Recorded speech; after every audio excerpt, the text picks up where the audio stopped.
Hello students, मेरा नाम आदित्य है and you all are very welcome on this channel. तो कैसे हैं आप लोग, बताइए। बढ़िया है, मस्त है, खुश है। चलिए, आज का लेक्चर जो है, जो हम क्लास 11th का फिजिक्स को पढ़ रहे थे, उसी को और आगे कंटिन्यू करेंगे। और आज का लेक्चर हमारा बहुत ही इंपॉर्टेंट टॉपिक है एडिशंस ऑफ वेक्टर में। जैसे कि प्रीवियस लेक्चर में आपको बता दिए थे कि नेक्स्ट लेक्चर जो होगा हमारा एडिशंस ऑफ वेक्टर होगा। आपको छोटा मोटा शब्द में हम आपको बता दें कि एडिशंस ऑफ वेक्टर में 3 तरह का हम लोग एडिशंस को पढ़ेंगे। सबसे पहला जो होगा वो हम पढ़ेंगे triangular law of vector addition. दूसरा जो होगा उसको हम लोग पढ़ेंगे polygon law of vector parallelogram law of vector addition. और तीसरा जो होगा वो होगा polygon law of vector addition, जिसमें कि दूसरा वाला जो पैरेललोग्राम है वो बहुत ज्यादा इंपॉर्टेंट है। ठीक, तो आराम से डिटेल तरीका से हर चीज को एकदम प्यार से देखेंगे। आप निश्चिंत रहिए, एक एक चीज आपको समझ में आएगा, ये मेरा गारंटी है। ठीक, तो जैसे कि आपको हम बोलते हैं कि प्रॉपर तरीका से अपना नोट्स बनाइए, और हम भी उसी स्ट्रक्चर में चीज को डिजाइन करके आपके सामने में पेश करते हैं कि आपको नोट्स बनाने में कोई परेशानी नहीं होगा, कि आखिरी वक्त में आपका सहारा और दोस्त वही होगा। ठीक है, तो स्टार्ट करते हैं। हमारा जो हेडिंग है additions of vectors. Addition of vectors. ठीक बाबू, हमारा जो हेडिंग है एडिशन ऑफ वेक्टर। ठीक, अच्छा, इसमें एक बेसिक बात पहले हम लिख रहे हैं, जो अभी बोले वही लिख रहे हैं। There are 3 laws on which additions of vectors takes place. ठीक, यहां पर हम क्या बोल रहे हैं? हम बोल रहे हैं कि 3 लॉ होता है जिसके बेसिस पे हम लोग वेक्टर को ऐड करते हैं। बस इतना सा बात। क्या बोले कि 3 लॉ होता है जिसके बेसिस पे हम लोग वेक्टर को ऐड करते हैं। क्या क्या लॉ होता है? They are,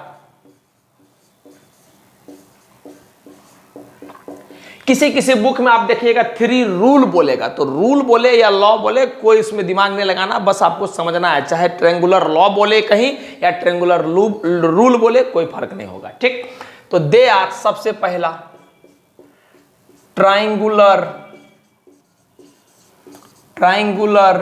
law of vector addition. दूसरा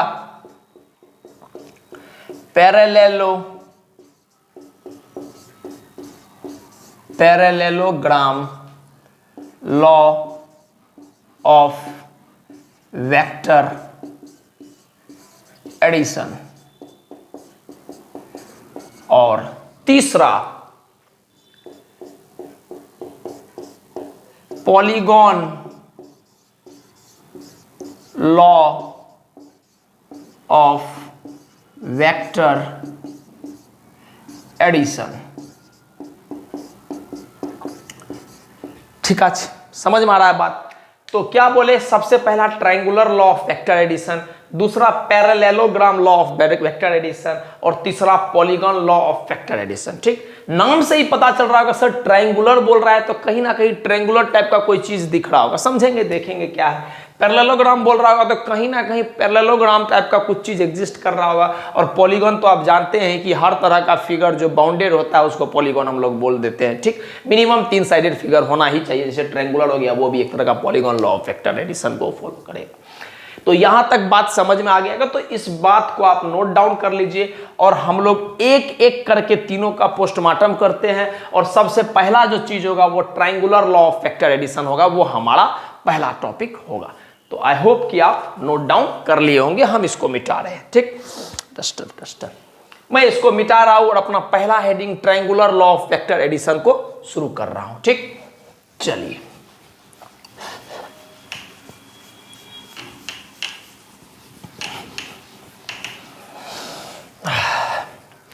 तो हेडिंग लगाइएगा ट्राइंगुलर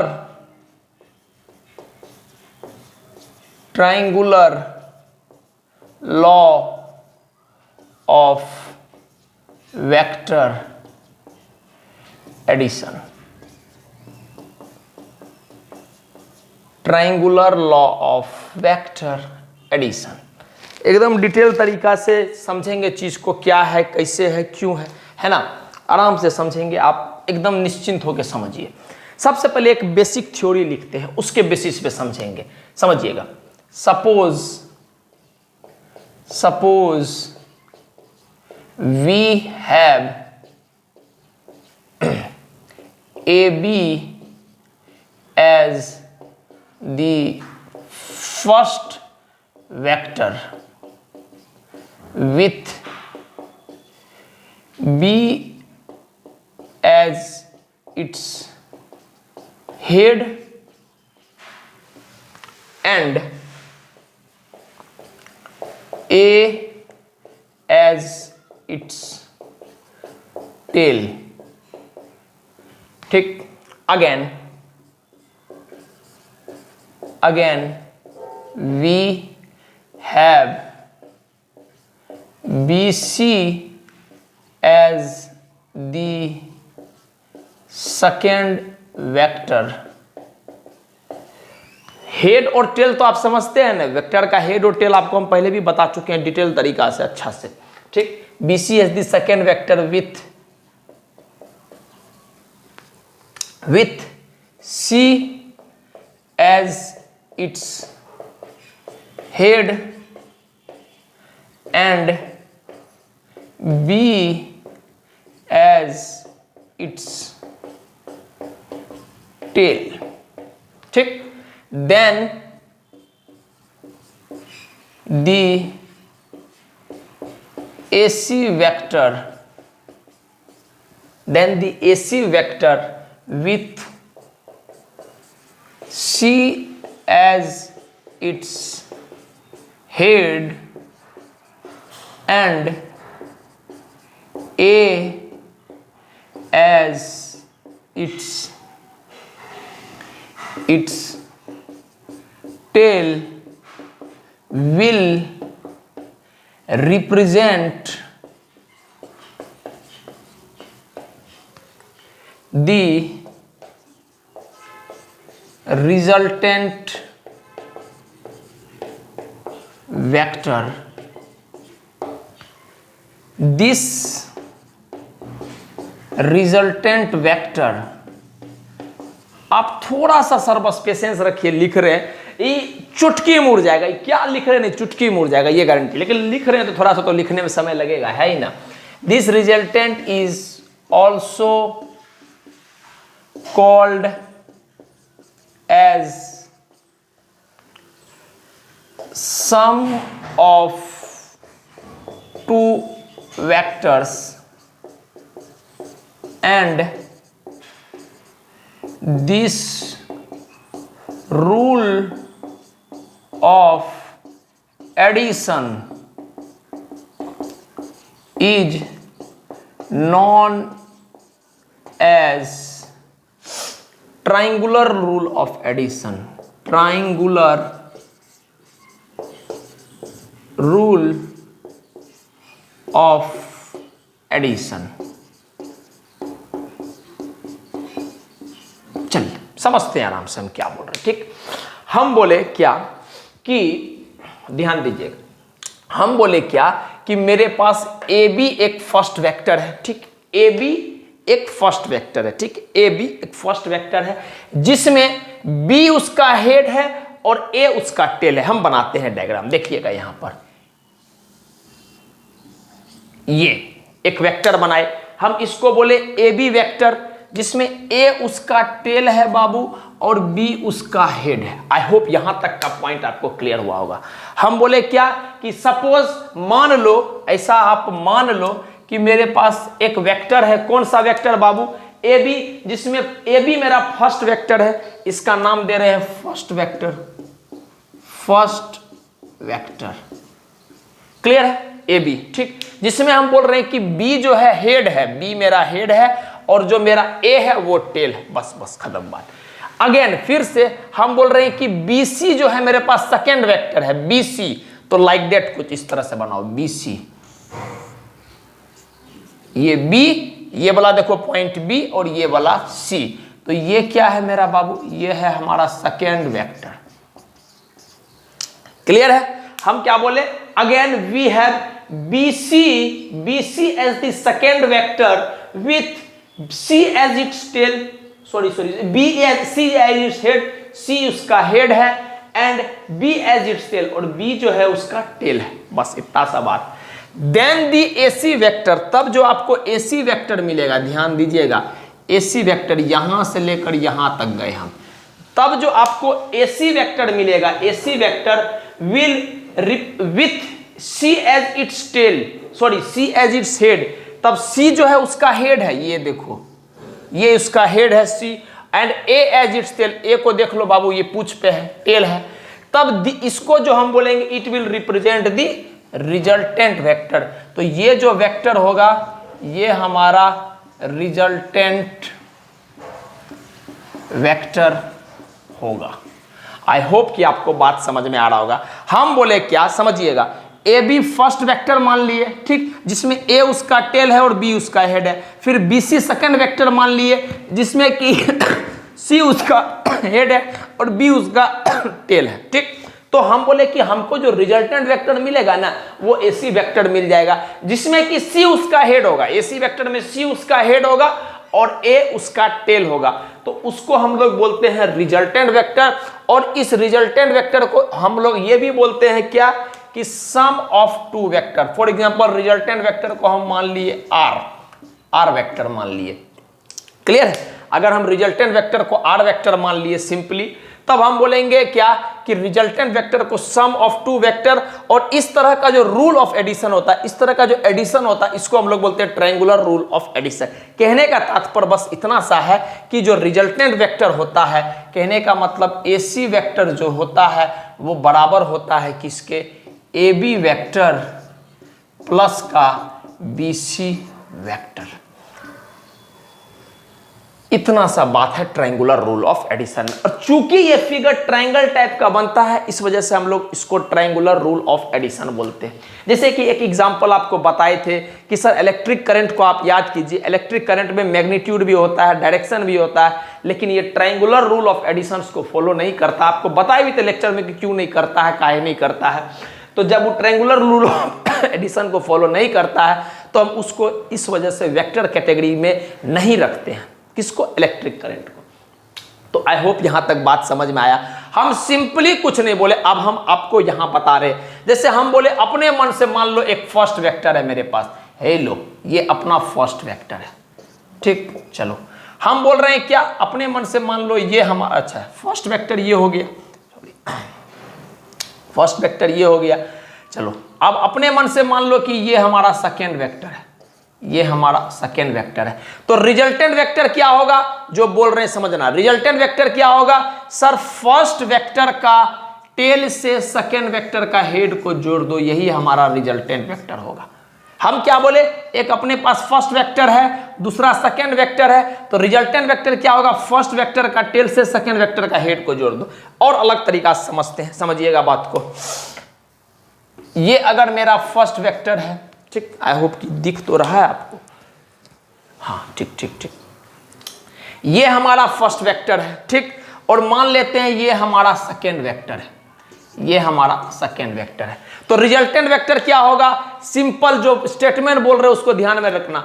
ये हमारा फर्स्ट वेक्टर है, ये हमारा सेकेंड वेक्टर है। रिजल्टेंट वेक्टर क्या होगा, सर कुछ नहीं सर, फर्स्ट वेक्टर का टेल से, फर्स्ट वेक्टर का टेल ये है, को सेकेंड वेक्टर का हेड से ज्वाइन कर दो। सेकेंड वेक्टर का हेड ये है, फर्स्ट वेक्टर का टेल से सेकेंड वेक्टर का हेड को ज्वाइन कर दो, यही हमारा रिजल्टेंट वेक्टर आ जाएगा।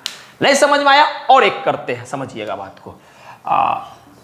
ये हमारा फर्स्ट वेक्टर है और ये हमारा सेकेंड वेक्टर है। बात समझ पा रहे? ये हमारा फर्स्ट वेक्टर है, ये हमारा सेकेंड वेक्टर है। तो हम आपसे पूछेंगे रिजल्टेंट वेक्टर बनाओ, तो आप बोलिएगा सर एक ही बात आप सिखाए हैं कि फर्स्ट वेक्टर का टेल से सेकेंड वेक्टर का हेड को ज्वाइन कर दो, फर्स्ट वेक्टर का टेल से सेकेंड वेक्टर का हेड को ज्वाइन कर दो, और यही हमारा क्या हो जाएगा, रिजल्टेंट वेक्टर। तो इस सब नोटेशन से और कुछ करते हैं, आप बोलिएगा तो कर लेते हैं। देखिए यहां पर मैं कर लेता हूं, हम बोले कि अपने पास एक वेक्टर है, मान लीजिए ऐसे, फर्स्ट वेक्टर है ये, सेकेंड वेक्टर कुछ इस तरह से, क्लियर है। हम बोल रहे हैं ये फर्स्ट वेक्टर है, ये सेकेंड वेक्टर है, हम बोलेंगे रिजल्टेंट वेक्टर बनाओ। तो आप एक ही बात बोलिएगा, सर फर्स्ट वेक्टर का टेल से, फर्स्ट वेक्टर का टेल क्या है, ये पूछ है, सेकेंड वेक्टर का हेड कहाँ है, सर यहाँ, फर्स्ट वेक्टर का टेल से सेकेंड वेक्टर का हेड को ज्वाइन कर दो तो वही हमारा रिजल्टेंट वेक्टर मिल जाएगा।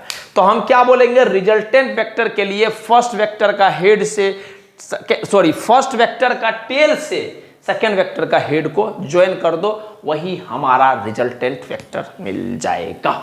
समझ में आ गया बात? तो प्लीज आप इसको नोट डाउन कर लीजिए। हम बस एक ही बात बताया है कि रिजल्टेंट वेक्टर सिंपली हमको निकालना है जब भी ट्रायंगुलर रूल के तहत, तो फर्स्ट वेक्टर का टेल से सेकेंड वेक्टर का हेड को ज्वाइन कर दो, हमको रिजल्टेंट वेक्टर मिल जाएगा। फिर से हम बोल रहे हैं, फर्स्ट वेक्टर का टेल से सेकेंड वेक्टर का हेड को ज्वाइन कर दो, हमको रिजल्टेंट वेक्टर मिल जाएगा। आप इसको पहले नोट डाउन करो, उसके बाद हम एक देसी भाषा में स्टेटमेंट लिखा देते हैं, बस उसको याद रखना, आपका कल्याण हो जाएगा। ठीक, तो आप प्लीज इसको नोट डाउन कर लीजिए। ये सब एक बेसिक एग्जांपल्स है जो आपको करा दिए कि ध्यान में रखिएगा, ये थ्योरी के साथ कवर कीजिएगा, ये सब एग्जांपल ध्यान में रखिएगा। फर्स्ट वेक्टर, सेकंड वेक्टर, पहला का टेल से दूसरा का हेड, पहला का टेल से दूसरा का हेड, पहला का टेल से दूसरा का हेड, पहला का टेल से दूसरा का हेड, बस रिजल्टेंट चाहिए वैसे मिलेगा। ठीक, और रिजल्टेंट वेक्टर को हम लोग क्या लिख सकते हैं, यहां लिखा हुआ है कि रिजल्टेंट वेक्टर को हम लोग क्या लिख सकते हैं, सम ऑफ टू वेक्टर, मतलब ये वेक्टर जो होगा this vector plus this vector होगा। ठीक है, रिजल्टेंट का मतलब वही ना, नेट जोड़ के जो आता है, तो उस तरह से लिख सकते हैं। तो प्लीज आप नोट डाउन कर लीजिए। थोड़ा सा ये आपका जो हेडिंग है बाबू वही कट रहा था, तो इसको आप थोड़ा सा देख लीजिए, ये हेडिंग ही आपका कट रहा था, है ना। अब आपको हेडिंग दिखाई दे रहा होगा। हेडिंग है हमारा triangular law of vector addition, actually ये कट रहा था, डेट इज द रीजन, अब ऐसा कर दिया है ना। तो हम आपको बस एक देसी जुगाड़ दे रहे हैं ध्यान में रखने के लिए, किसको, triangular law of vector addition को। क्या शुद्ध भाषा में आपके लिए लिख रहे हैं क्या, कि रिजल्टेंट वेक्टर के लिए, रिजल्टेंट वेक्टर के लिए, शुद्ध भाषा में रिजल्टेंट वेक्टर के लिए हमेशा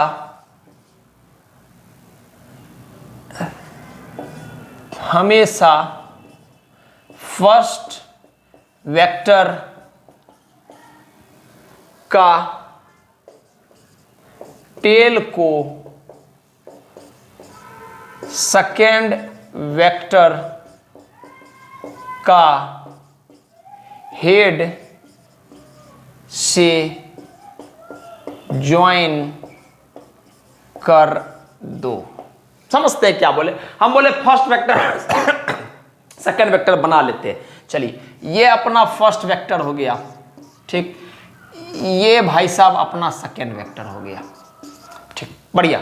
हम क्या बोले, सिंपल रिजल्टेंट वेक्टर के लिए अगर आपको रिजल्टेंट, कंडीशन इज दैट कि triangular law of vector addition में, ठीक है, अगर आपको रिजल्टेंट वेक्टर चाहिए तो आपको कुछ नहीं करना है, फर्स्ट वेक्टर का टेल, फर्स्ट वेक्टर का टेल को सेकेंड वेक्टर का हेड, सेकेंड वेक्टर का हेड से ज्वाइन करा दो। ठीक, एज नहीं से, हेड से ज्वाइन करा दो। क्या बोले, फर्स्ट वेक्टर का टेल ये वाला से सेकेंड वेक्टर का हेड को ज्वाइन करा दो, सेकेंड वेक्टर का हेड ये वाला, इसको ज्वाइन करा दो, ये हमको मिल जाएगा रिजल्टेंट वेक्टर। तो आसान रहता है याद रखना, सिंपली क्या कि triangular law of vector addition में क्या होता है, फर्स्ट वेक्टर का टेल से सेकंड वेक्टर का हेड को ज्वाइन कर दो, सारा बात क्लियर हो जाएगा। बाकी इसके थ्योरी के बाद जब हम लोग सवाल वगैरह करेंगे तो उसमें और चीज क्लियर होगा, क्योंकि एग्जांपल से बहुत अच्छा से ज्यादा चीज क्लियर होता है। बट फिलहाल के लिए थ्योरी समझने के लिए इस टोटका को जरूर आप याद रखिएगा कि फर्स्ट वेक्टर का टेल से सेकंड वेक्टर का हेड को ज्वाइन कर दो, वही हमारा प्यारा सा रिजल्टेंट वेक्टर को दे देगा। रिजल्टेंट वेक्टर क्या होता है सर, रिजल्टेंट वेक्टर जो होता है सर, रिजल्टेंट वेक्टर जो होता है वो क्या होता है sir, sum of two vector, मतलब फर्स्ट वेक्टर प्लस का सेकेंड वेक्टर, दोनों वेक्टर को जोड़ दो, वही हमारा रिजल्टेंट वेक्टर होता है। अभी डिटेल्ड में समझेंगे इसका मैग्नीट्यूड क्या होता है, डायरेक्शन क्या होता है, बस फिलहाल को समझो कि दोनों को जोड़ दो अपना रिजल्टेंट वेक्टर मिल जाएगा। तो प्लीज आप इसको नोट डाउन कर लो, ठीक है, नोट कर लीजिए आप प्लीज। नेक्स्ट हमारा parallelogram law of vector addition. तो वही बात है, पहले थ्योरी लिखेंगे और थ्योरी के बाद कुछ कंक्लूडिव रिजल्ट है उसको प्रूफ करेंगे, निकालेंगे और आपको वो रिजल्ट रट लेना है, याद रखना है, ठीक है। चलिए तो पहले हम थ्योरी लिखते एकदम आराम से बेसिक तरीका से। ड्रॉ टू वेक्टर्स कौन सा, A vector and B vector with both the tails coinciding।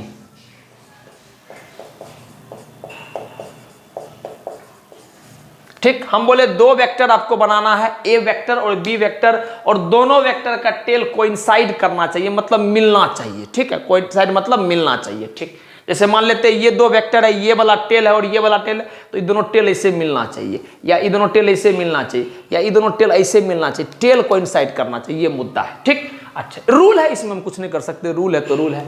Draw two vector A vector and B vector with both the tails coinciding, ठीक। Taking this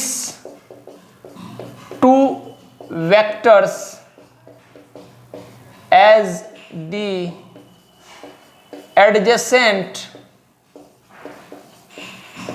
sides of parallelogram. हम parallelogram को simple short में लिख रहे हैं इस तरह से, पैरेललोग्राम, ठीक।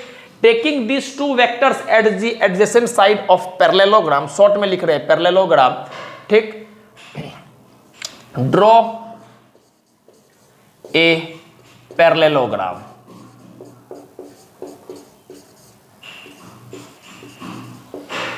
ठीक। Then the diagonal through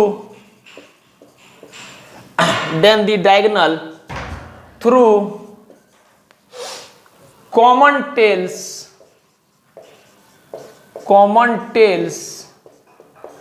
will represent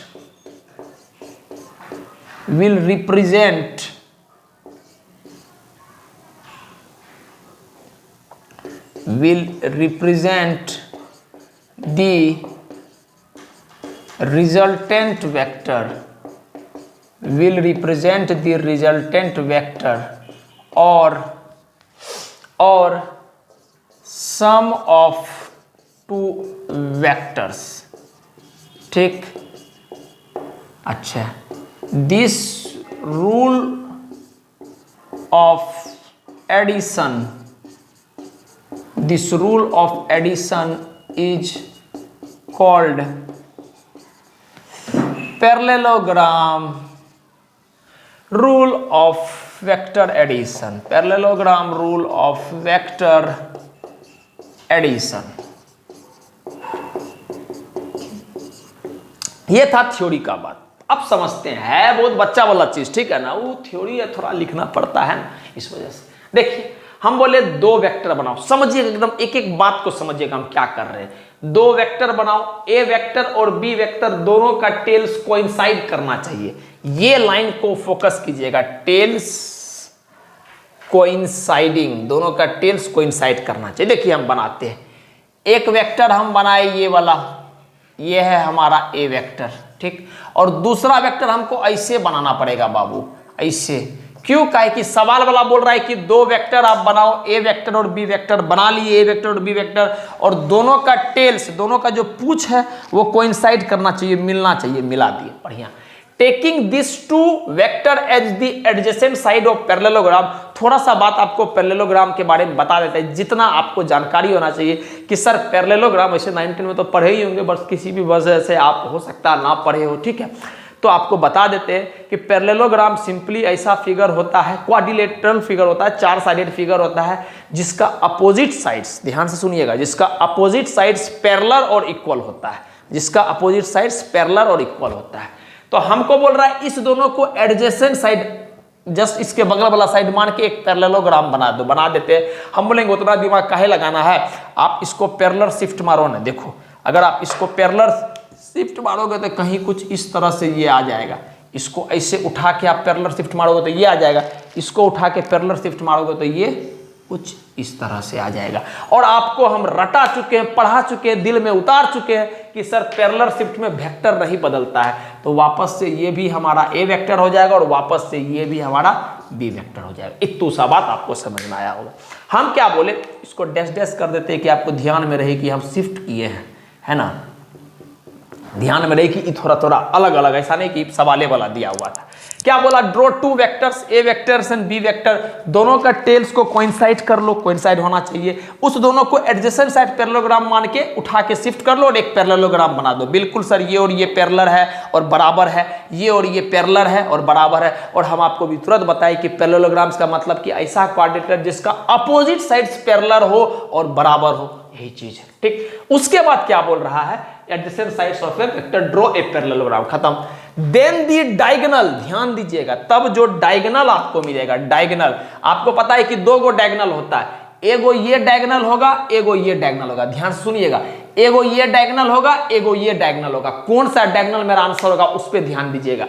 then the diagonal through the common tails, ऐसा डायगोनल जो कॉमन टेल से चलता है। देखो ना, ये दोनों है कॉमन टेल्स, यहां पर देखो कॉमन हेड है, ध्यान देना, यहां पर कॉमन हेड है, चारों दिखा दे रहे, यहां कॉमन हेड है, यहां हेड और टेल है, हेड और टेल, ठीक। यहां पर क्या है, फिर से हेड और टेल, यहां हेड और टेल, हेड और टेल, और यहां कॉमन हेड, हमको मतलब है कॉमन टेल से। तो ऐसा डायगोनल जो कॉमन टेल से चलेगा will represent the resultant vector. तो कॉमन टेल से तो सर यही डायगोनल आएगा, हाँ, तो ये हमारा क्या हो जाएगा, आर वेक्टर। आर वेक्टर कहने का मतलब रिजल्टेंट वेक्टर, ये जो हो जाएगा हमारा क्या हो जाएगा, रिजल्टेंट वेक्टर। और सम ऑफ 2 वेक्टर कहने का तात्पर्य, हम आर वेक्टर को क्या लिख सकते हैं, दोनों वेक्टर का जोड़। तो यहां से लिखते हैं कि सर आर वेक्टर बराबर ए वेक्टर प्लस का बी वेक्टर।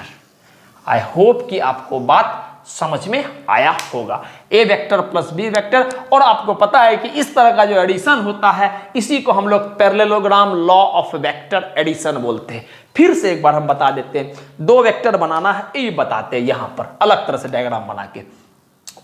एक वेक्टर ये ले लिए, ठीक, दूसरा वेक्टर हम एग्जैक्टली ऐसे ले लिए, ऐसे, ये हमारा ए वेक्टर है, ये हमारा बी वेक्टर है। समझिएगा सर, आप ऐसे कह लिए, ऐसे कह लिए, कहे कि सवाल वाला खुद बोल रहा है कि 2 वेक्टर ए वेक्टर और बी वेक्टर इस तरह से लेना है कि दोनों का टेल्स कोइंसाइड करना चाहिए। मेरे हाथों पे ध्यान देना, दोनों का टेल्स कोइंसाइड करना चाहिए, करवा दिए। अब बोल रहा है ये दोनों को मान के ना एक पैरेललोग्राम बना लो। तो हम बोले कुछ नहीं करना, आपको सिखाएं कि पैरेलल शिफ्ट करो, इसको पैरेलल शिफ्ट करेंगे हम, देखो इसको पैरेलल शिफ्ट करेंगे तो कुछ इस तरह से ये चला जाएगा, इसको पैरेलल शिफ्ट करेंगे तो कुछ इस तरह से ये चला जाएगा। तो आपको पता है पैरेलल शिफ्ट करने पर भी क्या होता है, पैरेलल शिफ्ट करने पे आपको पता है कि वेक्टर नहीं बदलता है, तो ये भी ए वेक्टर होगा और ये भी बी वेक्टर होगा। क्लियर है। अब आपको क्या बोल रहा है कि आपको एक डायगोनल बनाना, एक तो डायगोनल ये है, दूसरा डायगोनल ये है। आपको वो डायगोनल बनाना है जो कॉमन टेल से चलता है। कॉमन टेल्स कहां पर है, यहाँ कॉमन हेड है, यहाँ हेड टेल है, यहाँ हेड टेल, कॉमन टेल्स यहाँ है। तो कॉमन टेल से आपको एक डायगोनल बनाना है और वही जो डायगोनल होगा बाबू, वही हमारा रिजल्टेंट वेक्टर होगा।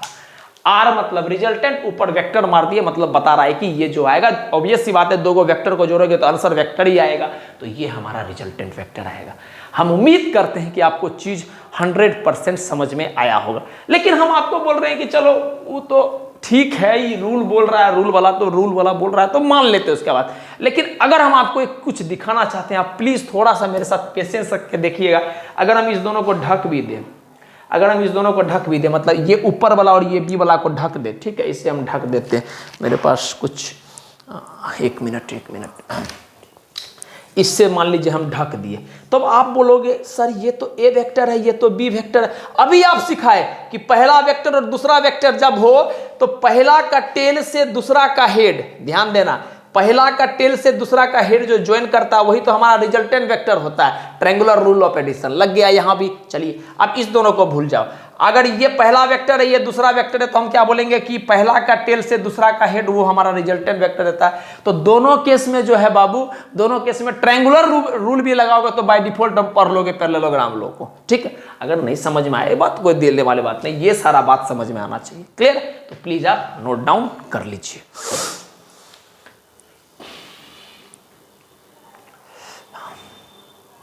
अब जो हमको रिजल्टेंट वेक्टर आया था किसमें, parallelogram law of vector addition में, A vector plus B vector, उसका हम मैग्नीट्यूड निकालना चाह रहे हैं। और आपको एक बात बता देते हैं हम कि जो भी आपका मैग्नीट्यूड का आंसर आएगा उसको आपको याद रखना है, रटना है, जो आप मानिए उसको याद रखना है बस, और कुछ नहीं चाहिए हमको, ठीक। चलिए हम प्रूफ करते हैं आपके सामने, आराम से आप ध्यान दीजिएगा। हमारा फिगर पहले हम बना लेते हैं। पैरेललोग्राम लॉ ऑफ एडिशन के तहत क्या होता था सर, ये वाला हमारा ए वेक्टर है, ठीक, और ये वाला कुछ हमारा बी वेक्टर है, ठीक। अच्छा, उसके बाद हम बोले कि अगर हम पैरेलल शिफ्ट कराएंगे, देखो कॉमन टेल्स ज्वाइन किया गया, ठीक। अब इस दोनों को, इसको पैरेलल शिफ्ट कराएंगे, इसको पहले तो एक पैरेललोग्राम बनेगा। चलिए बनाते हैं, ये वाला गया, ये वाला गया, ठीक। तो ये भी एक तरह से क्या होता है सर, ये भी एक तरह से ए ही वेक्टर होता है, और ये भी एक तरह से क्या होता है सर, ये भी एक तरह से बी वेक्टर ही होता है, क्लियर है।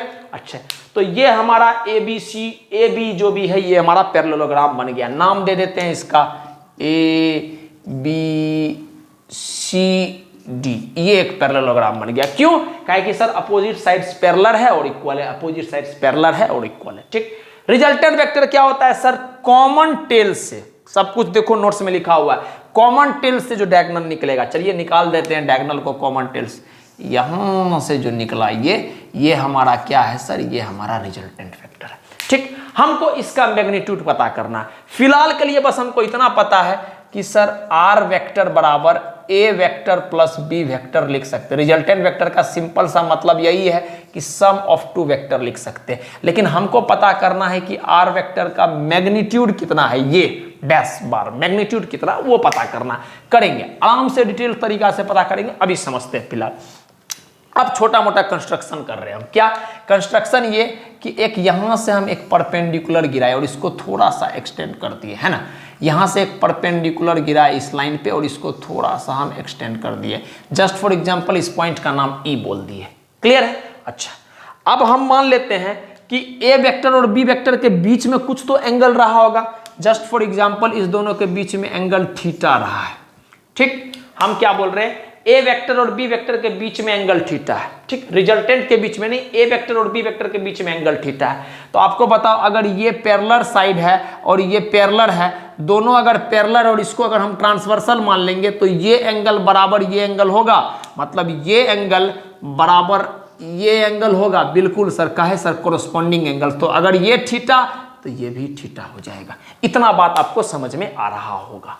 आई होप कि इतना बात समझ में आ रहा होगा, ठीक। हम बोले इसको थीटा, अपने मन से मान लिए थीटा, तो हम बोले ये पैरेलल और ये पैरेलल, मतलब डीसी और एबी पैरेलल है और एडी जो है बड़ा सा ट्रांसवर्सल चला गया है। इसका मतलब सर ये एंगल बराबर ये एंगल होगा, कारण कोरस्पॉन्डिंग एंगल्स, ठीक। चलिए क्लास 9th में आप पढ़े होंगे लाइन्स एंड एंगल में ये बात। चलिए कोरस्पॉन्डिंग एंगल्स, नेक्स्ट बात क्या है कि अभी छोटू सा ट्रायंगल को उठाते हैं। कौन सा, सी डी ई ट्रायंगल को उठा के यहां रख रहे हैं, ध्यान दीजिएगा। ये हमारा D है, ये हमारा C है, ये हमारा E है, ये एंगल थीटा है और ये एंगल 90 डिग्री है। बात समझ में आ रहा है, कोई दिक्कत नहीं है। हम बोले क्या कि CDE को हम उठा के यहां पे ऐसे पकड़े, उठा के डिजुक ऐसे रख दिए, ठीक। अब आपको बताओ हम, सर ये क्या B है, ये B वेक्टर है। चलिए B वेक्टर है, ठीक। जस्ट फॉर एग्जांपल कि आप मान लो कि ए वेक्टर का मैग्नीट्यूड ए है और बी वेक्टर का मैग्नीट्यूड बी है, तब हम इसको बी इजीली बोल सकते हैं। हम ऐसा लिख भी देते हैं यहां पर, let magnitude of A vector बराबर ए, लिखने में आसान रहेगा, कितना बार वेक्टर वेक्टर लिखोगे, और मैग्नीट्यूड ऑफ बी वेक्टर बराबर बी, ठीक, इतना बात को हम मान ले रहे हैं। तो हम बी वेक्टर है, हमको बी वेक्टर में इंटरेस्ट नहीं, हम बी वेक्टर का लेंथ में इंटरेस्ट है, मतलब मैग्नीट्यूड में इंटरेस्ट है। तो इस मैग्नीट्यूड को हम बी लिख दिए। काहे कि हम मान लिए कि बी वेक्टर का मैग्नीट्यूड बी है। ठीक, बढ़िया। अब हम इसमें दो बात आपको बोलेंगे पता करने के लिए। सबसे पहले कॉस थीटा बताओ आप इस ट्रायंगल में, कॉस थीटा। तो आप बोलिएगा सर ये बेसिक ट्रिग्नोमेट्री है, 10 से उड़ाए हुए हैं। कॉस थीटा क्या होता है? Cos theta is equal to base बटे का हाइपोटेन्यूज। बेस क्या है हमारा, लिख भी देते हैं, बेस बटे का हाइपोटेन्यूज। बेस क्या है इस ट्रायंगल में? छोटू सा बच्चा भी बोल देगा सर डीई है हमारा बेस। हाइपोटेन्यूज क्या है सर? डीसी है हमारा हाइपोटेन्यूज। बढ़िया, चलिए ध्यान दीजिएगा आप। चलिए बेस बटे का हाइपोटेन्यूज, ठीक, डीई बटे। चलिए कॉस थीटा बराबर, ध्यान दीजिएगा, डीई को डीई रहने दो, हाइपोटेन्यूज डीसी है, डीसी को क्या हम बी बोल सकते हैं? बिल्कुल। तो यहां से एक बात पता चल गया सर, डीई बराबर बी कॉस थीटा। क्लियर है? डीई बराबर बी कॉस थीटा। इसको बात को पकड़ लेना है, काहे कि अपना काम में आएगा। चलिए अब हम इसी ट्रायंगल में आपसे पूछेंगे साइन थीटा बताओ। तो आप साइन थीटा बोलिएगा सर परपेंडिकुलर, हाथ को देखना, परपेंडिकुलर बाय बेस। क्लियर है? Sine theta is sorry perpendicular by hypotenuse. ठीक, अच्छा, परपेंडिकुलर बाय हाइपोटेन्यूज। परपेंडिकुलर की सर परपेंडिकुलर है हमारा सीई, हाइपोटेन्यूज कितना है सर? लेंथ है बी, तो बी लिख दिए। तो सीई बराबर यहां से क्या लिख सकते हैं? बी साइन थीटा लिख सकते हैं। बिल्कुल सर, सीई बराबर बी साइन थीटा लिख सकते हैं। ये बात समझ में आ गया? सीई बराबर क्या लिख सकते हैं? B sine theta. तो हम लिख रहे हैं, ध्यान दीजिएगा, हम लिख रहे हैं डीई को लिख रहे हैं। पहले डीई का लेंथ कितना है सर? B cos theta. तो ये जो लेंथ है डीई, इसको हम लिख रहे हैं बी कॉस थीटा। बढ़िया, अच्छा। सीई को क्या रिप्लेस कर रहे हैं? सीई बराबर बी साइन थीटा। तो सीई ये है, इसको हम लिख रहे हैं, इसको हम लिख रहे हैं बी साइन थीटा। हम उम्मीद करते हैं आपको बात समझ में आएगा। इसको अगर आपको इच्छा है तो नोट करने का नोट कर लीजिए। हम मिटा रहे हैं, काहे कि हमको मुद्दा जो निकालना था वो निकाल के यहां रख दिया। अब हम इसको मिटा रहे हैं। ठीक, चलिए नेक्स्ट, इसको भी मिटा रहे हैं। काहे मिटा रहे हैं? काहे कि हम आपको पहले लिखा दिए। ठीक है, क्योंकि हमारे पास स्पेस का कमी है, इस वजह से हमको इस सबको मिटाना होगा। तो आप नोट जरूर कर लीजिएगा, यानी कि छोड़ दीजिएगा जल्दी जल्दी में हमारे तरह।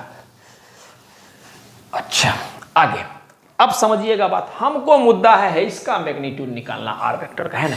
अब थोड़ा सा हम आपको कुछ बताना चाह रहे हैं, समझिएगा मेरी बात को। हम क्या कर रहे हैं, ए ई सी ट्रायंगल को देखो। क्या आपको ए ई सी ट्रायंगल दिख रहा है? ए ई सी है ये वाला ट्रायंगल है, ये। इसको हम उठा के यहां रख रहे हैं। क्या बोल रहे हैं हम? इस ट्रायंगल को उठा के यहां रख रहे हैं। क्लियर है? तो रख रहे हैं, ध्यान से देखिएगा। ए ई सी ट्रायंगल को, ए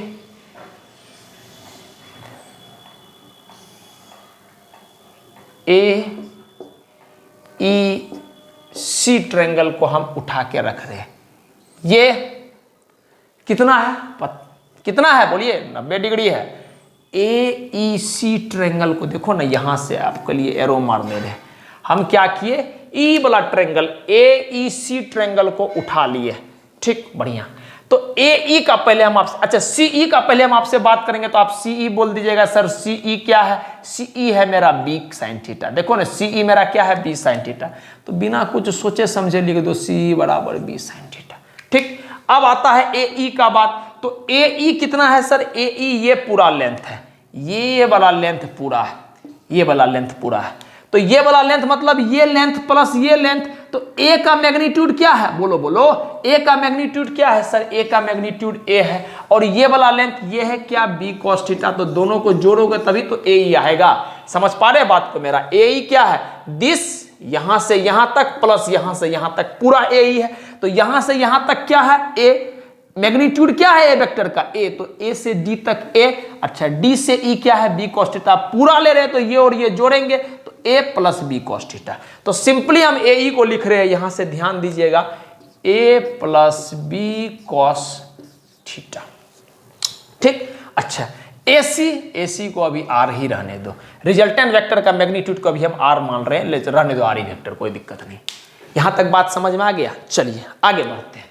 अब उम्मीद कर रहे हैं हम, इसलिए एकदम धीरे धीरे चीज को बता रहे हैं कि आपको समझ में आना चाहिए। बाकी तो रिजल्ट आपको याद होना चाहिए क्या है रिजल्ट, उससे अपना सारा काम चल जाएगा ऑब्जेक्टिव एग्जाम में, बट आपको प्रोसेस पता होना चाहिए। चलिए अब आप बोलिएगा क्या ये AEC एक राइट एंगल ट्रायंगल है, तो हम लिख रहे हैं since triangle AEC is a right angle triangle. तो चूंकि AEC एक राइट एंगल ट्रायंगल है, तो छोटू सा बच्चा भी बोल देगा क्या कि सर हाइपोटेनियस का स्क्वायर, पाइथागोरस थ्योरम, हाइपोटेनियस का square is equal to perpendicular का स्क्वायर प्लस बेस का स्क्वायर। पर फिर भी हम आपके लिए लिखेंगे हाइपोटेनियस का स्क्वायर बराबर परपेंडिकुलर का स्क्वायर प्लस का बेस का square. Condition sir Pythagoras theorem, किसी को याद नहीं होगा तो थोड़ा बहुत बेचारा रिसर्च करेगा तो काम उसका हो जाएगा, पाइथागोरस थ्योरम। ठीक, हमको तो सबको लेके चलना है। हाइपोटेनियस का square is equal to perpendicular का स्क्वायर का प्लस बेस का स्क्वायर। हाइपोटेनियस क्या है? AC, मतलब सर AC का स्क्वायर बराबर परपेंडिकुलर का स्क्वायर, परपेंडिकुलर क्या है? CE, सर CE का स्क्वायर प्लस का AE, बेस क्या है? AE, तो AE का स्क्वायर। बात समझ में आ गया? चलिए आगे बढ़ते हैं। चलिए AC का स्क्वायर बराबर CE क्या है सर? CE है मेरा B साइन थीटा, तो B साइन थीटा का स्क्वायर प्लस का AE क्या है sir? A plus B cos theta. अब थोड़ा सा यहां गणित का इस्तेमाल होगा, पहले इसका स्क्वायर करते हैं तो आप बोलिएगा सर ये हो जाएगा B square sine square theta. बढ़िया। अब अगर हम आपसे पूछेंगे कि इसको कैसे सोल्व करोगे तो आप बोलिएगा सर अगर आप ध्यान से देखो तो x प्लस वाई का होल स्क्वायर का फॉर्मूला लिखा हुआ है, और एक बच्चा को पता है कि सर x प्लस वाई का होल स्क्वायर का फॉर्मूला होता है x square plus y square plus का 2xy। कोई भी बच्चा आप बचपन से पढ़े आ रहे हैं, रटे जा रहे हैं, किए जा रहे हैं, ढेर सारा सवाल वगैरह अभी आपको टीचर आपके कराए होंगे, है ना, तो हम इतना मान के चलते कि आपको आता होगा। तो हम उसको x प्लस वाई का होल स्क्वायर का फॉर्मूला पर बेसिस पर एक्सपेंड कर रहे हैं, तो ये हो जाएगा x मतलब a square plus y square, y मतलब b कॉस थीटा मतलब b square cos square theta. अरे बाबू इसका होल स्क्वायर करोगे तो b square cos square theta हो जाएगा ना, बढ़िया। प्लस का 2 इंटू एक्स, एक्स क्या है मेरा a इंटू वाई, वाई क्या है मेरा b cos theta, b cos theta. Clear है बात? चलिए आगे बढ़ते हैं। यहां से हम लिख रहे हैं B square sine square theta plus का ए स्क्वायर प्लस, चलिए B square cos square theta plus का 2ab कॉस थीटा। क्लियर है? चलिए इसको और इसको बगल में ला रहे हैं, ठीक है। चूंकि हम यहां पर थोड़ा सा मकारीगिरी कर रहे हैं, इसको यहां ला रहे हैं, बगल में ला रहे हैं, इसको उधर ले जा रहे हैं, तो हम डायरेक्ट शिफ्ट कर देते हैं ना, यहां हम डायरेक्ट शिफ्ट कर दे रहे हैं। तो आप थोड़ा सा एक स्टेप आगे बढ़ा के लिख लीजिएगा B square cos square theta plus A square. बस हम आगे पीछे बगल को कर दिए, कोई दिक्कत वाली बात नहीं, ठीक। अगर आप इस दोनों में देखिएगा, थोड़ा सा ध्यान दीजिए, हम आपको अंडरलाइन कर देते हैं आपके लिए कि अगर आप इस दोनों में देखिएगा तो बी स्क्वायर हम कॉमन ले सकते हैं, बिल्कुल सर। बी स्क्वायर जब आप कॉमन लीजिएगा दोनों में, बी स्क्वायर जब कॉमन लीजिएगा तो आपको मिल जाएगा क्या कि साइन स्क्वायर थीटा प्लस का कोस स्क्वायर थीटा, ठीक, प्लस का ए स्क्वायर प्लस का 2ab कॉस थीटा। यहां तक बात समझ में आ गया? अच्छा, अब आपको पता है कि sir sign square theta plus cos square theta का वैल्यू क्या होता है सर? 1। अरे ट्रिग्नोमेट्री में आप रट चुके हैं कि sign square theta plus cos square theta का वैल्यू क्या होता है? 1। तो ये पूरा चीज खत्म हो गया, तो फाइनली मेरा आंसर क्या आ गया? हमको आंसर आ गया b into 1, B square into 1, तो ये हो गया बी स्क्वायर और ये हो गया प्लस का ए स्क्वायर, ये हो गया प्लस का 2ab cos theta. I hope कि आपको बात समझ में आ रहा होगा। और ये है हमारा AC, मतलब आर वेक्टर का स्क्वायर। AC क्या है बाबू? AC देखो ना, आर वेक्टर, तो आर वेक्टर का स्क्वायर। क्लियर है? तो आप इतना बात आपको दिख रहा तो रहा है, पहले हम ये देख लेते हैं। हाँ बढ़िया, आपको दिख रहा है इतना बात। चलिए आर वेक्टर का स्क्वायर बराबर B square plus A square plus का 2ab, ठीक। अब हम आर वेक्टर का स्क्वायर बात कर रहे हैं। आर वेक्टर मतलब आर वेक्टर का स्क्वायर, किसी भी वेक्टर का आप स्क्वायर करोगे तो एक तरह से आप उसका मैग्नीट्यूड को ही तो लिख रहे हो। हम क्या बोल रहे हैं, जैसे मेरे पास 5 वेक्टर है, लेकिन 5 वेक्टर का जब हम स्क्वायर कर रहे हैं तो कहीं ना कहीं स्क्वायर करने के बाद डायरेक्शन उठ जाएगा ना, मैग्नीट्यूड ही मिलेगा। तो सिंपल बात से हम लोग लिख रहे हैं, एक तो स्क्वायर गया इधर की तरफ, तो हम बोल रहे हैं कि मैग्नीट्यूड ऑफ आर वेक्टर बराबर अंडर रूट में, बाबू अगर ये स्क्वायर उड़ के इधर आ जाएगा तो अंडर रूट आ जाएगा ना, तो अंडर रूट में क्या आ गया, A square plus B square plus का 2ab कॉस थीटा। क्लियर है बात। तो ये जो है हमारा, ये जो है हम इसको थोड़ा सा ऊपर लिख दे रहे थे, तो रहने दो, आई होप कि दिख तो रहा ही होगा आपको। मैं एक बार फिर से देख लेता हूं कि आपको चीज दिख तो रहा है। तो इस वजह से हमको लग रहा है थोड़ा ऊपर लिखना पड़ेगा, है ना। तो हम इसको यहां पर लिख देते हैं, इसको यहां पर लिख दे रहे, एग्जैक्टली थोड़ा कट जा रहा है, इस वजह से हम लिख रहे हैं कि आर वेक्टर का जो अपने को मैग्नीट्यूड आया है बाबू, वो आया है अंडर रूट में A square plus B square plus का 2ab कॉस थीटा। क्लियर है, 2ab कॉस थीटा। ये वाला हमारा, ये वाला जो हमारा है, यही हमको निकालना था। काहे कि अपना हेडिंग ही था मैग्नीट्यूड ऑफ रिजल्टेंट वेक्टर। तो मैग्नीट्यूड ऑफ रिजल्टेंट वेक्टर आ गया आर वेक्टर बराबर अंडर रूट में A square plus B square plus का 2ab कॉस थीटा। अब आपको टर्म से मुलाकात करवा देते हैं। इसका मतलब हो गया क्या, इसका मतलब हो गया magnitude of resultant vector, magnitude of R vector. क्या बोले, इसका मतलब हो गया मैग्नीट्यूड ऑफ रिजल्टेंट वेक्टर। आप इस बात को वहीं लिख लीजिएगा नोट्स में, ठीक। मैग्नीट्यूड ऑफ रिजल्टेंट वेक्टर, ये हो गया ए मतलब magnitude of A vector, B हो गया magnitude of B vector, 2ab, A मतलब magnitude of A vector, B मतलब magnitude of cos theta. Cos theta के बारे में एक बड़ा स्पेशल बात आप याद रखिएगा। कॉस थीटा है क्या बाबू, थीटा जो है वो ए वेक्टर और बी वेक्टर के बीच का एंगल होता है। देखो यहां है ना, ए वेक्टर और बी वेक्टर के बीच का एंगल है। तो हम बोल रहे हैं क्या कि इसके बारे में angle between A vector and B vector. Clear है। हम एक बार फिर, ये जो है हमारा क्या है, cos theta angle between A vector and B vector. Clear है बात। कॉस थीटा क्या है, angle between A vector and B vector. समझ आएगी। एक बार जल्दी जल्दी आपको बता देते हैं। दो वेक्टर बनाए हम, ठीक, दोनों का टेल कोइंसाइडिंग, उससे एक पैरेललोग्राम बना लिए, कॉमन डायगोनल लाइन रिजल्ट है। हमको आर वेक्टर का मैग्नीट्यूड निकालना था, ठीक। तो हम बोले ठीक है, एक परपेंडिकुलर यहां से गिरा लो, थीटा है तो अगर ये बी है, मतलब बी वेक्टर का मैग्नीट्यूड बी है, ए वेक्टर का मैग्नीट्यूड ए है, तो अगर ये बी है तो ये हो जाएगा बी कॉस थीटा और ये हो जाएगा बी साइन थीटा। कैसे निकाले आपको सब कुछ दिखा चुके हैं, ठीक।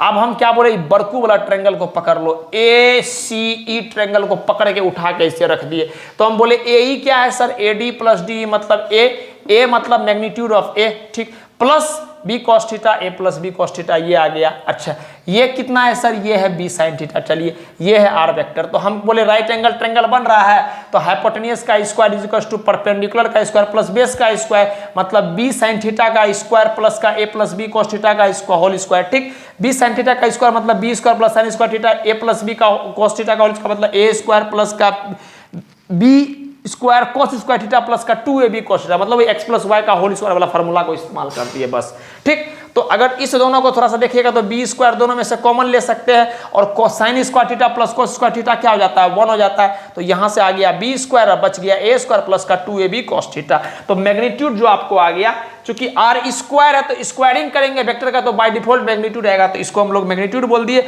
और स्क्वायर बेचारा इधर चला गया, तो ये आ गया अंडर रूट में A square plus B square plus का। अब पूरा बात में जो है ना बाबू, पूरा बात में आपको एक ही बात याद रखना है, क्या कि सर अगर ए वेक्टर और बी वेक्टर इस तरह से और दोनों के बीच में एंगल थीटा है, इस तरह से और दोनों के बीच में एंगल थीटा है, तो मैग्नीट्यूड ऑफ रिजल्टेंट जो होता है, रिजल्टेंट का जो मैग्नीट्यूड आता है वो आता है सर अंडर रूट में, यहां ध्यान दीजिएगा, अंडर रूट में A square plus B square plus का 2ab कॉस थीटा, और जो थीटा होता है वो थीटा ए वेक्टर और बी वेक्टर के बीच का एंगल होता है। बस इतना बात जो बोले उसको आप ध्यान में रखिएगा, बाकी और फील आपको देगा जब हम लोग सवाल करेंगे, तब अच्छे से हम लोग फील करेंगे।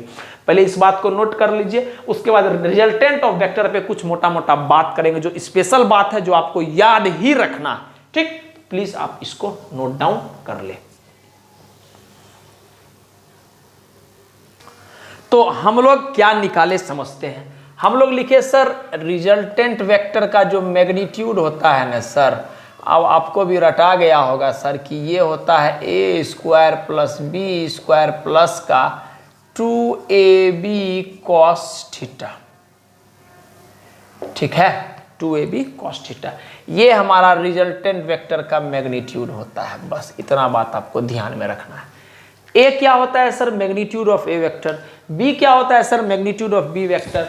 और cos थीटा क्या होता है sir, angle between A vector and B vector. That's it. ठीक, चलिए अब हम कुछ स्पेशल बात इसमें करने वाले। सबसे पहले कि रिजल्टेंट मैक्सिमम कितना हो सकता है, ज्यादा से ज्यादा कितना हो सकता है। फिर बात करेंगे रिजल्टेंट मिनिमम कितना हो सकता है, कम से कम कितना हो सकता है। ठीक, चलिए करते हैं। Calculate R max. जिस बात को हम आपको बोल दे रहे हैं रटने के लिए, उसको रटना है।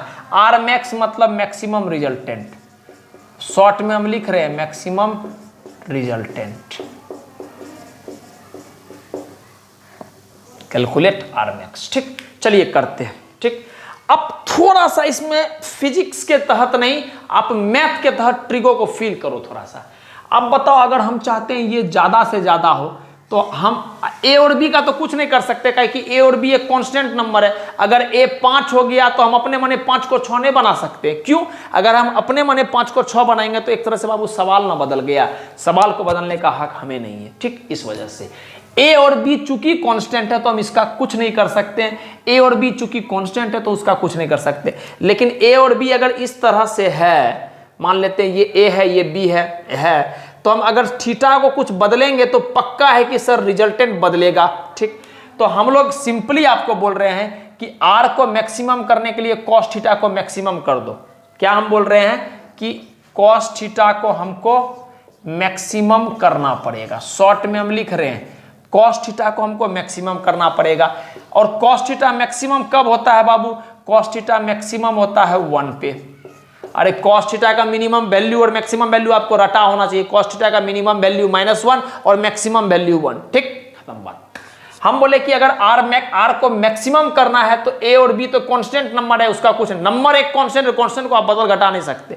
लेकिन कॉस थीटा को अपन बदल सकते हैं। तो कॉस थीटा में जब अपन बदलाव करेंगे तो कॉस थीटा को अगर हम मैक्सिमम कर दिए, इसको इस टर्म को ज्यादा से ज्यादा बढ़ा दिए तो सब कुछ जुड़ के और ज्यादा हो जाएगा। तो कॉस थीटा को मैक्सिमम करना पड़ेगा। कॉस थीटा का मैक्सिमम करने के लिए कॉस थीटा का मैक्सिमम वैल्यू 1 आता है। और ये कब आता है?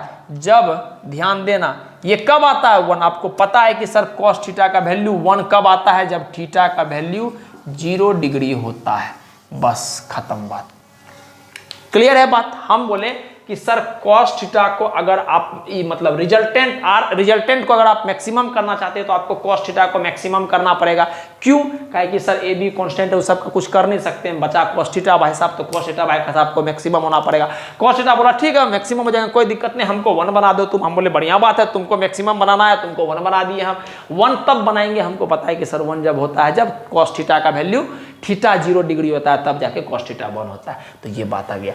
अब हम इसको पहले डायग्रामेटिकली फील करते हैं। हम क्या बोल रहे हैं? हम बोल रहे हैं ए वेक्टर और बी वेक्टर के बीच में अब एंगल कितना है? 0 डिग्री। काहे?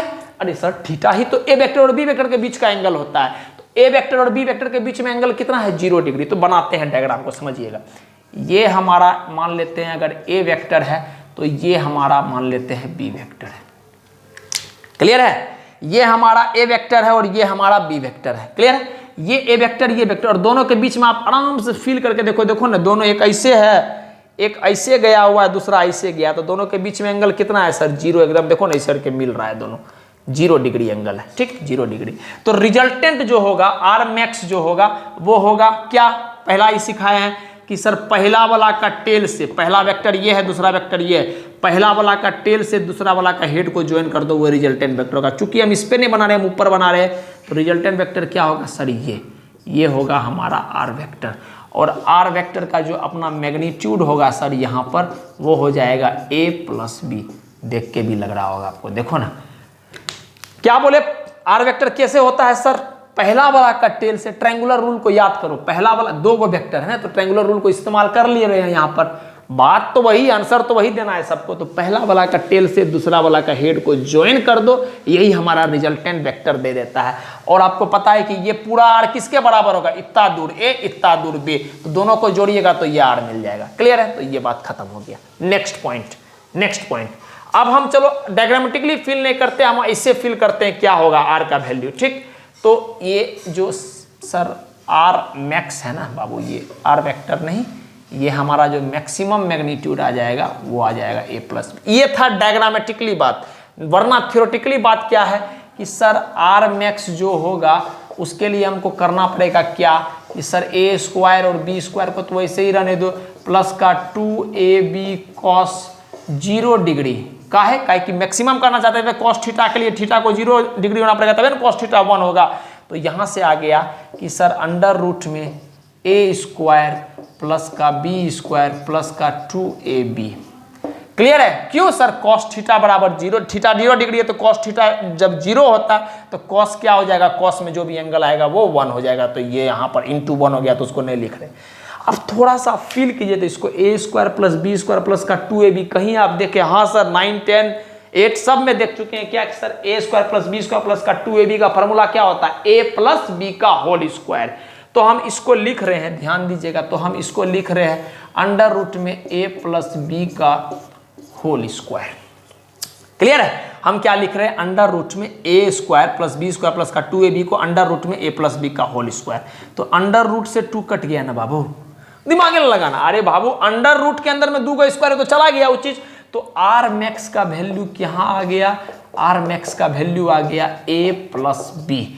ये बात आपको याद रखना है।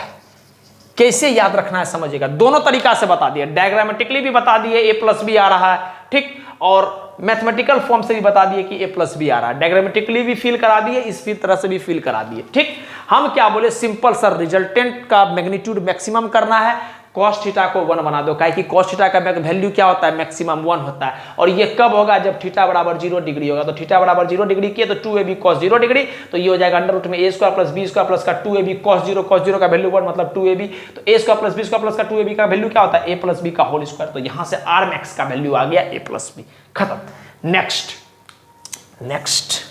नेक्स्ट है हमारा कैलकुलेट आर मिनिमम।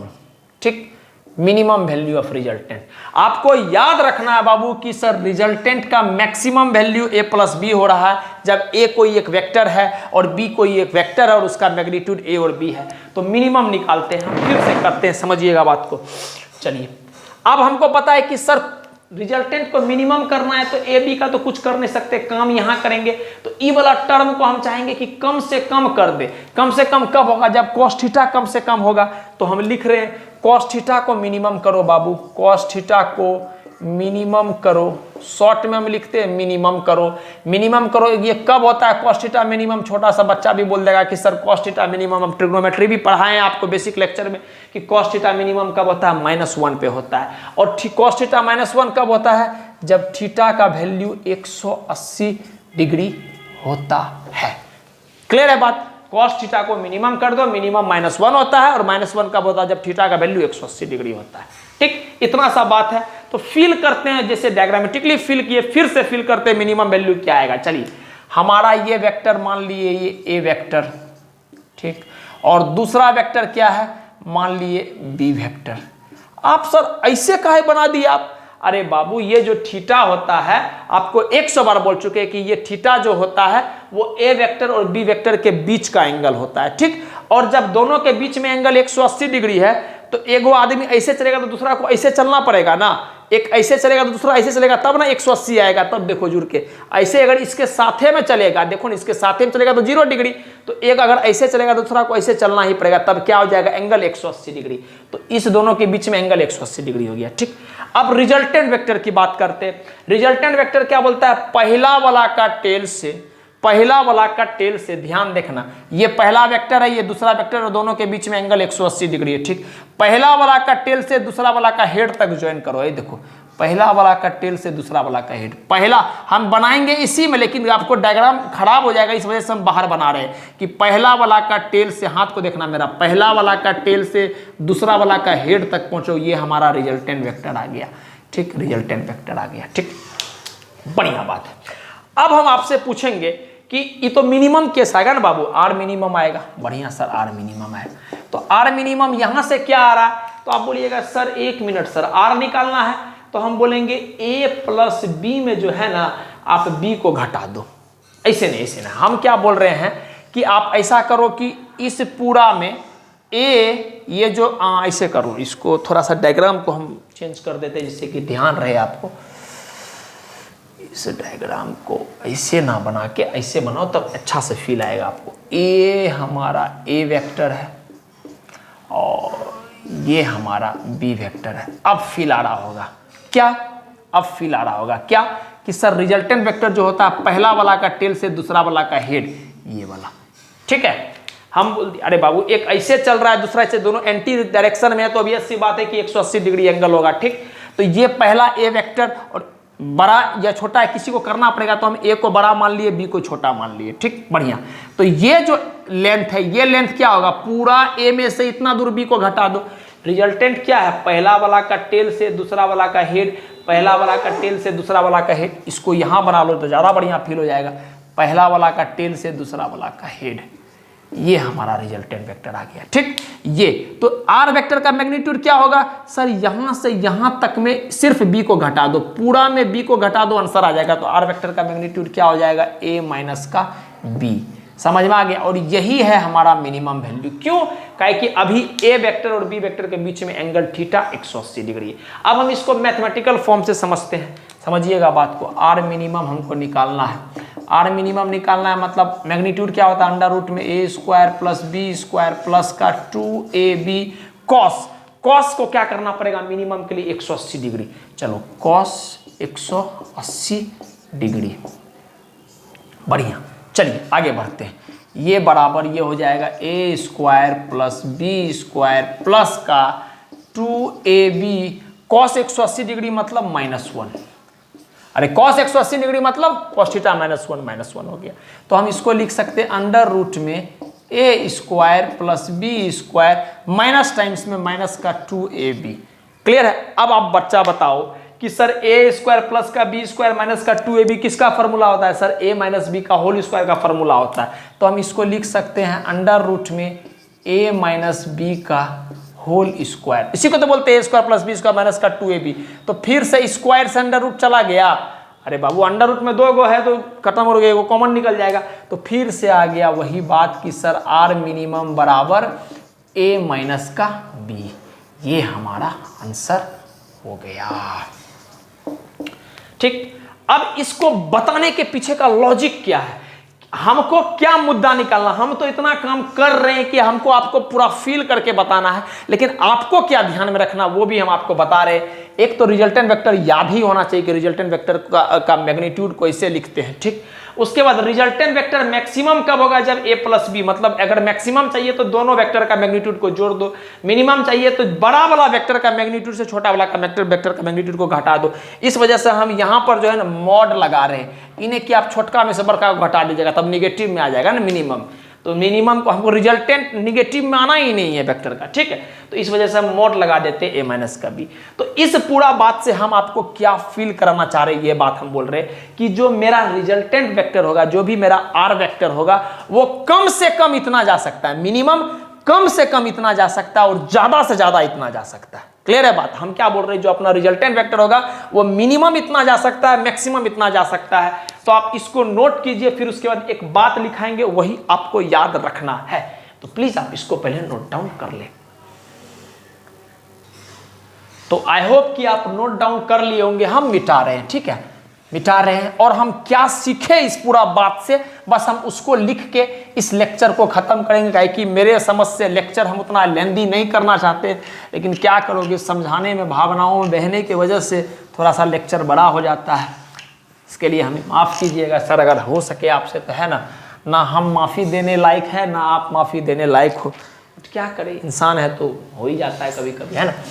तो हम क्या सीखे इससे वो हम लिख रहे हैं कि सर जो आपका रिजल्टेंट वेक्टर होता है, ये हमारा रिजल्टेंट वेक्टर है, ठीक है, ये हमारा क्या है, रिजल्टेंट वेक्टर, ठीक, क्लियर है, रिजल्टेंट वेक्टर। हम इसको मिटा रहे हैं, बस बताने के लिए लिख दिए थे, ठीक। ये रिजल्टेंट वेक्टर जो है वो कम से कम कितना हो सकता है, कम से कम या बराबर किसके हो सकता है, मिनिमम, ठीक, और ज्यादा से ज्यादा कितना हो सकता है, सॉरी, कम, ज्यादा से ज्यादा क्या हो सकता है, आर मिनिमम से ज्यादा होगा या बराबर होगा, और कम से कम आर मैक्स से छोटा होगा। ये बात समझ में आया, नहीं समझ में आया? हम बोल रहे हैं कि मेरे पॉकेट में 100 रुपया है, ठीक, 100 रुपया है, जो ज्यादा से ज्यादा हम कितना खर्च कर सकते हैं, 100 ही रुपया। अरे बाबू, पॉकेट में अगर 100 रुपया तो ज्यादा से ज्यादा कितना खर्च कर सकते हैं, 100 ही रुपया।